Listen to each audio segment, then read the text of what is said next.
غریب نواز جب نئے نئے آئے نا اجمیر شریف میں تو خیمہ لگایا ہوا تھا خواجہ غریب نواز نے.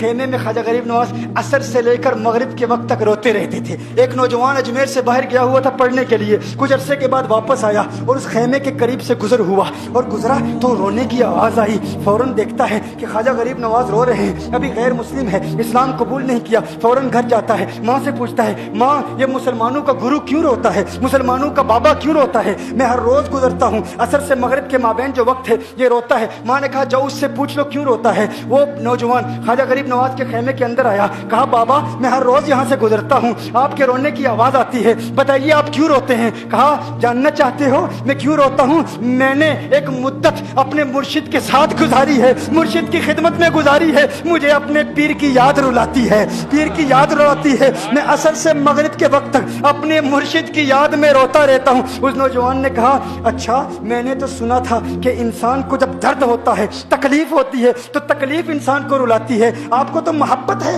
یہ محبت میں بھی انسان کو رونا آتا ہے؟ کہا ہاں ہاں ہے نوجوان, انسان محبت میں بھی روتا ہے. کہا تو پھر مجھے بھی رونا ہے, میں بھی رونا چاہتا ہوں, مجھے بھی رونا سکھا دیجئے. کہا تو رونا چاہتا ہے؟ رونا چاہتا ہوں. کہا ٹھیک ہے, دو شرطیں ہیں, مسلمان ہو جا اور میرا مرید ہو جا.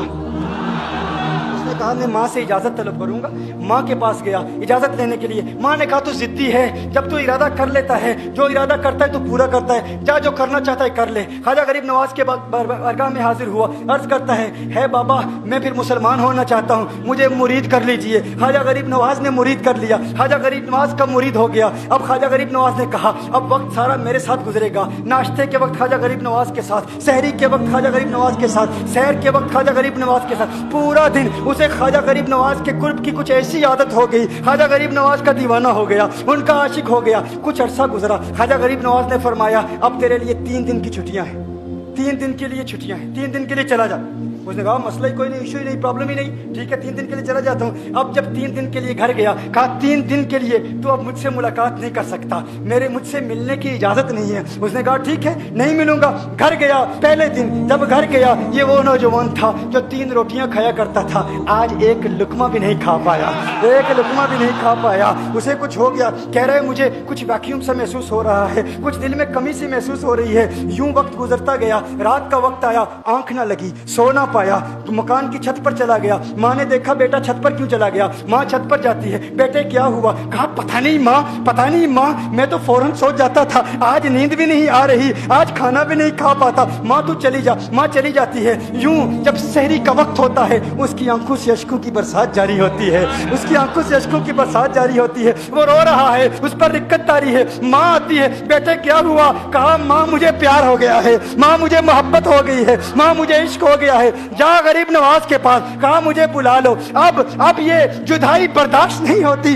اب مرشد کی جدائی برداشت نہیں ہوتی. ماں فوراً خواجہ غریب نواز کی بارگاہ میں حاضر ہوتی ہے. کہا میں نہیں جانتی ہے مسلمانوں کے بابا, تو نے میرے بیٹے کو کیا دے دیا, تمہارا تعلق نہیں سمجھ پاتی, تمہارا رشتہ نہیں سمجھ پاتی, لیکن وہ تو رو رہا ہے, کہتا ہے واپس بلا لو. خواجہ غریب نواز نے کہا نہیں نہیں ابھی وقت نہیں ہے, میں اپنی زبان میں کہتا ہوں. گویا کہ خواجہ غریب نواز نے کہا ہوگا ابھی تو ابتدائی عشق ہے, روتا ہے کیا, آگے آگے دیکھ ہوتا ہے کیا. تیری تمنا تھی, تیری خواہش تھی کہ محبت میں رونے کی عادت ہو جائے, ابھی تو ابتدا ہے. ماں کو واپس بھیج دیا, کہا واپس چلی جا. اسے کہا ابھی اجازت نہیں ہے, وہ واپس چلی جاتی ہے. بیٹے کو بتاتی ہے کہ ہے میرے بیٹے وہ تو اجازت نہیں دے رہا. کہا ماں سن لے, اب اگر نہ بلایا تو میں مر جاؤں گا, یہ محبت مجھے مار ڈالے گی. ماں اگر مجھے زندہ دیکھنا چاہتی ہے تو میرے مرشد کو راضی کر لے, میرے مرشد کو بتا دے اب یہ جدائی برداشت نہیں کر سکتا. ماں فوراً غریب نواز کی بارگاہ میں حاضر ہوتی ہے. کہا ہے غریب نواز کرم فرمائیے, مجھ ماں کی تمنا ہے, مجھ ماں کی آرزو ہے, وہ مر جائے گا.